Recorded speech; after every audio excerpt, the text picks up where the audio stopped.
Hey everybody, welcome to episode 39 of SMG Viewers Comments. Just a quick update on the Ryan Barron case. I got the news tonight.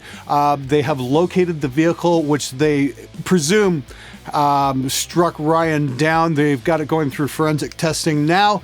The driver has still not been apprehended, but hey, where there's a car, there's DNA and fingerprints, so I'm sure it's only a matter of time before that person is arrested and will face trial. Anyway, let's get right to it. Hey Glenn, how do you handle your time management? I seem to need 28-hour days to combine recording shit and a full-time job. How the hell do you do it? Very, very badly. Doing YouTube full-time, recording bands, and then having a full-time day job on top of that is pretty damn time-consuming. Yeah. You know, I got myself a copy of Fallout 4, and I got to play it for maybe 3 hours. And I've just been so freaking busy with YouTube. I just don't really have time to do much else. I mean, like, that's the thing. YouTube is my life outside of my day job.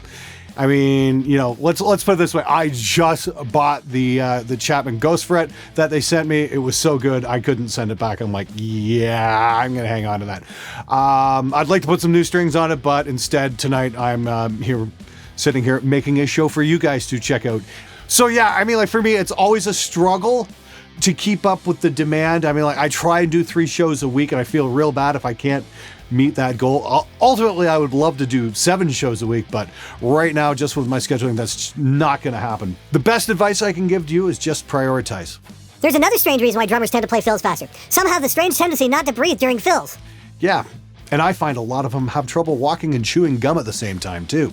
OMG, the joke about the guitarist's girlfriend's not showering. Yup, actually happened to me. Dude was dating this chick who literally reeked. She was some kind of hippie wannabe and took it a little too seriously. He later regretted it and is married to someone much more hygienic now. LOL. Yeah, and that suggestion I made about the guitar player's girlfriend not showering was not based on any kind of reality or situation I faced in the last year. Not at all. Hey man, sick channel. I'm really enjoying it. Is there any difference between miking up a guitar amp or drums in the basement versus, let's say, the top floor acoustics-wise? Or is it really just avoid disturbing the neighbors or people who live in the same house, especially with hard rock or even heavy metal? Thanks in advance, you rock. Yeah, actually, it's going to make a huge difference, especially in the bottom end. When you're on your top floor, the bottom end frequencies will just kind of like bleed through the outer walls. Whereas when you're in a basement, you've got a lot more mass surrounding you because you're underground and a lot of your bass frequencies are going to get bounced back towards you. So you're probably going to get a cleaner sound if you're up on your top floors. You know, that being said, you know, proper acoustic treatment can make all the difference in the world. Please check out the John Sayers Recording Studio Design Forum because you can pick up some amazing tips and tricks there. I certainly did. What was the best bass player you've recorded and what was the worst bass play you've recorded? That's very difficult to say on both ends. Lately, I've been very fortunate and had some just spectacular players come into the studio, like Keith Wilkinson and Calvin Love. Both those guys are absolutely incredible. And I've had my share of really terrible bass players as well. I'm not going to mention any names. Let's just say this. I've done a couple of records over the years where the bass player doesn't know he actually didn't play on the record. And leave it at that. Your content is far from going downhill. Your stuff has gotten better and better. Also, I have a really stupid question. What is your process for EQing heavy rhythm guitar? It's something I'm kind of having a bit of trouble with. You can explain great for bass. I'm just curious about how you make 65, 05, 50, 150 dual rec sound great in a mix. Thanks. Well, for me, first off, the most important thing is not EQ, it's where you place the mic, and moving the mic around by millimeters can make all the difference. Please see my Dynamount demonstration video for confirmation of that theory. And yes, I am going to be doing a tutorial on mic placement because it's just so hypercritical. That being said, for EQing, I just roll off a little bit of the bottom, roll off a little bit of the top, and lately I've been, taking Joey Sturgis and Joe Wanasak's advice and killing the 4K a little bit, and that's kind of smoothing things out a little bit. They said it's 4K somewhere like, right around fingernails on a blackboard, so if you scoop a little bit of that out, it can really smooth your guitars out just a little bit. I think we used that on the Monocle mix. I know I had very nice results, very smooth guitar sound. I was really happy with that. So give that a shot. Just be very, very sparing with your subtractive EQ in those frequencies because a little goes a long way and a lot can just kill the overall attack of your guitar sound. Hey Glenn, you mentioned tape in this video and I was just curious, do you use any kind of AD to DA converter such as the Lynx Aurora? I do all my AD conversion with the RME Fireface 800. It's been my go-to device for, I don't know, probably about 10 years now.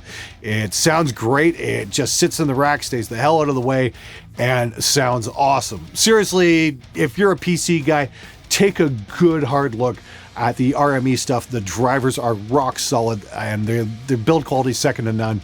You really can't go wrong with their stuff, and I love the Total Mix software as well. The routing options are fantastic, especially the loopback controls, which are great for doing on-screen demos and whatnot, for recording sound into another track off of what's actually coming out of your DAW. Huge help. RME really knocks it out of the park. When you use that mix jazz, do you just run both pickups on full? I have an Ibanez with jazz style bridge pickup and a backwards, the side under the high strings is in front, P-bass split middle pickup, and I've tried messing with the volume of each pickup to get the right balance of lows and upper mids and brightness to kind of wrap around my distorted and mid-heavy guitars, but it's been difficult. Yes, I just run that cheap bass, everything on full. I find if I turn one of the volume knobs down, the guitar just buzzes really bad. So just leave it up full and it sounds great. Any EQing I do is definitely in post. You can check out my how to record heavy bass video for some ideas on how to attack that. On the main bass, it's a pretty heavy mid scoop, and then we copy the direct track and then run heavy distortion on that, but just straight in the mids, and it kind of fills it out. Really freaking cool. If you don't want to go that road, I'd highly recommend the 2 Notes La Bass or some of the Dark Glass stuff, because all that stuff's just killer for recording bass. I use copy and paste when bands don't listen to advice and want to record 6 to 8 songs in 2 days instead of over 3 to 4 weekends. I'm pretty convinced that every musician sees a sound engineer as some sort of vile money-grabbing demon. You know, I don't disagree with that. I think you're absolutely right. Not only do they see us as money grabbers, they also see us as not worth what we ask, and that's always a big struggle to get what you're worth when you're running a studio. The phrase blood from a stone really does come to mind, because the last priority for a lot of musicians is paying for their recording, unfortunately, especially when they've got more important things to buy, like tattoos. Most famous person, people you've worked with? I was fortunate enough to have Randy Blythe come out here to the studio back in 2003, and he hung out, and we did a little bit of work in here in the studio, and it was a lot of fun. Randy was a really cool guy. But other than that, I got a chance to mix a song for Jeff Tate's version of Queensryche when he was still calling it that. The track was called Everything, and it wound up on the remix release. So yeah, they picked a bunch of people, and for some reason my name came up, and they asked me to remix the song, and it was great. One cool person I got to work with on that project in particular was the mastering engineer, Mr. Maor Applebaum, who's done, go look up his credits list. It's a mile freaking long. It looks like a who's who of heavy metal. And Maor was just a real kind and gentle person, and kind of gave me some good tips, because this was really my first big label project to work on. And just a super cool dude, and had some wonderful insights. And if you can afford him, I highly recommend getting your stuff mastered by Maor, because he's just freaking amazing. All right, guys, just before I wrap it up here, I just want to remind you guys that I've got my SMG spring shirt sale going on right now. All my shirts are marked down, every last one of them. Anything that's still in stock is priced to move. So if you want to get yourself a very cool t-shirt and piss off a friend of yours in your band, now is the time. Thanks so much for watching. I will see you next time.